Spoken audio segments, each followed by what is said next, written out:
Jadi beliau ini Pak, ulama di masa 10 tahun ini sudah hafal Quran, sudah mengaji hadis, sudah mengaji fikih, usul fikih.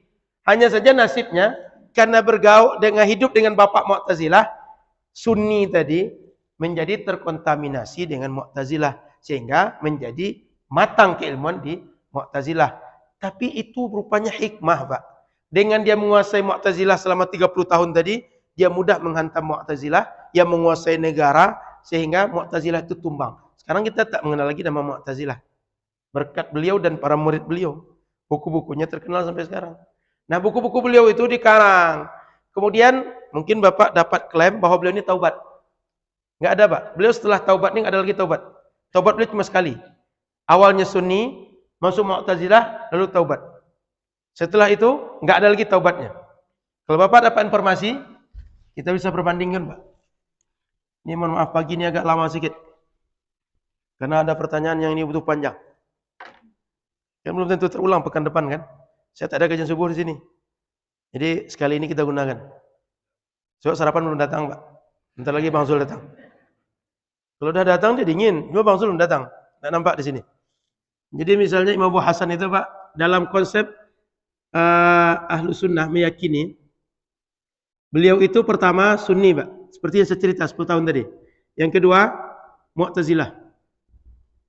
Tapi muncul belakangan klaim Imam Ibn Taimiyah dan murid-muridnya, Ibnu Katsir, Ibnu Qayyim, bahwa beliau ini awalnya Sunni, Mu'tazilah, Kullabiyah, sudah itu Salaf atau Sunni dalam versi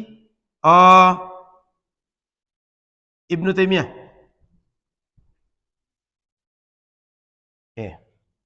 Pernah Bapak dengar istilah ini? Fase begini? Tapi Bapak boleh cari, tidak ada yang mengatakan beliau setelah 40 tahun tadi taubat sekali lagi. Nggak akan ketemu murid mengatakan gitu. Nggak akan ketemu karangan yang mengatakan beliau taubat lagi. Ini munculnya tahun berapa? Imam Ibn Taimiyah meninggal 728, Pak. Beliau meninggal 324. Jauh dekat nih. 400-an tahun. Kira-kira informasinya valid atau tidak nih? Pasti nggak valid. Jauh kok. Dari tahun ini nampak, Pak ya. Muncul klaim ini di sini. Boleh dicari ini. Boleh cari datanya. Klaim ini dari sini munculnya. Sehingga orang mengatakan beliau taubat itu cuma tokoh ini. Dan itu yang dilanjutkan oleh kawan-kawan kita yang salafi sekarang. Klaim yang ini. Fakta hidupnya cuma ini. Sunni, Mu'tazilah, lalu balik lagi kepada Sunni. Setelah ini nggak ada lagi taubat beliau segala macam. Lalu kenapa ada muncul klaim Kullabiyah, kemudian ada Salaf seperti yang diklaim sekarang itu? Perkaranya kitab Al-Ibanah. Betul, Pak? Pernah dengar kitab Al-Ibanah ini? Al-Ibanah ini dianggap sama dengan keyakinan kawan Salafi. Begitu klaimnya begitu. Sementara kalau kita jujur, di masa beliau Imam Abu Hasan Al-Asy'ari itu ulama Sunni banyak. Cuma ulama Sunni lain nggak berani berbunyi. Kenapa? Karena keyakinan mereka bertentangan dengan cara berpikir negara, yaitu Mu'tazilah tadi. Sehingga nggak muncul. Maka kitab ulama yang lain belum nampak. Ulama yang lain menyuarakan Ahlu Sunnah nggak nampak. Sehingga kesannya di zaman itu yang Ahlu Sunnah hanya Imam Ahmad. Yang lain nggak disebut dengan Ahlu Sunnah. Imam Ahmad ini memang berani dia menantang. Sehingga dia berani dipenjara. Sampai 3 khalifah yang penjara beliau. Lebih kurang 17 tahun itu hidupnya dalam penjara Imam Ahmad itu. 17 tahun dalam penjara, Pak. Itu imam ulama besar.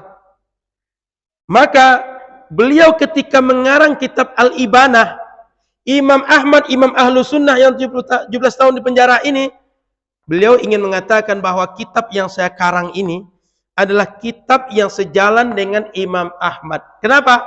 Supaya orang tahu bahwa akidahnya Ahlu Sunnah seperti imam yang itu. Kan bagi kita sekarang kalau disebut saya Ahlu Sunnah, orang bingung Ahlu Sunnah seperti siapa? Orang nggak tahu. Tapi supaya orang mudah memahami, saya sama dengan Ustaz Somad. Oh, orang paham itu. Saya amal seperti Ustaz Somad. Oh, udah paham. Berarti sama dengan kita. Gampang orang menilainya. Beliau ini di zaman itu belum diketahui orang sebagai ahlu sunnah.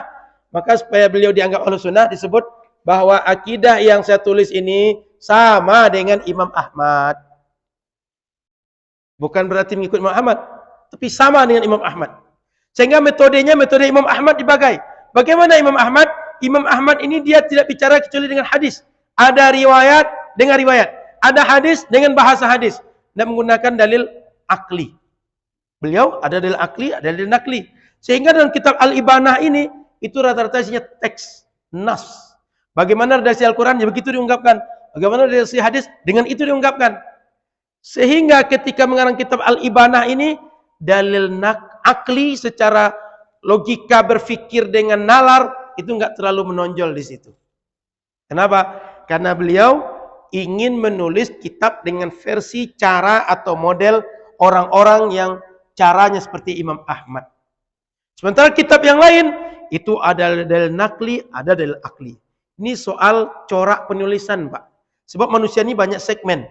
Ada orang suka dengan teks nas-nas saja. Ada orang dengan dalil nakli, dengan akli baru dia bisa terima. Kalau ini dengan nas, dia cukup. Ditulis untuk itu, Pak. Kemudian ketika beliau tulis kitabnya, itu kitabnya nggak ada keyakinan sama dengan Salafi sekarang. Salafi saja yang merasa sama dengan keyakinan ini. Nggak ada yang sama, Pak. Beliau cuma menggunakan bahasa Al-Quran, bahasa hadis. Tapi keyakinan beliau, satu kita mesti bedakan. Ada nas atau teks. Yang kedua, maksud dari nas. Ini dua hal yang berbeda, Pak. Contoh, Ar-Rahmanu 'alal 'arsy istawa. Istiwa itu redaksi Al-Quran. Tapi maksud dari istiwa itu apa? Baru berbeda kita, Pak. Perlu dipahami. Bahwa Asy'ari ini, Pak, yakin istiwa, Pak. Berdasarkan apa? Nas. Sama dengan Salafi. Tapi keyakinan apa maksud istiwa itu baru beda Salafi dengan Asy'ari, Pak. Contoh, di Asy'ari, satu, kalau metode tafwid yang dipakai oleh Imam Abu Hasan Al-Asy'ari di kitab Al-Ibanah, kita tidak tahu makna hakikinya. Allah yang tahu makna hakikinya. Tapi kita mengimani Allah punya sifat istiwa. Tapi kalau metode takwil, orang belakangan, ulama belakangan, yang tadi saya sebut madrasah tadi, itu mengartikan bahwa makna istiwa itu Allah berkuasa terhadap aras makhluk yang lainnya. Kenapa disebut berkuasa terhadap aras? Dalam hadis katakan aras ini makhluk paling besar. Jika paling besar di bawah kuasa Allah, bayangkan yang kecil dari itu. Itu cara memahami. Jadi perbedaan kita bukan mengimani nas atau tidak, tapi makna dari nas. Dan di sini salah satu framing fitnah dari Salafi, Pak. Dikatakan bahwa kita tak mengimani nas, itu salah. Kita iman, Pak. Sifat yadun kita iman, Pak. Sifat ainun kita iman. Sifat sakun kita iman. Tapi makna ainun, makna yadun beda kita. Itu perlu dipahami di situ, Pak.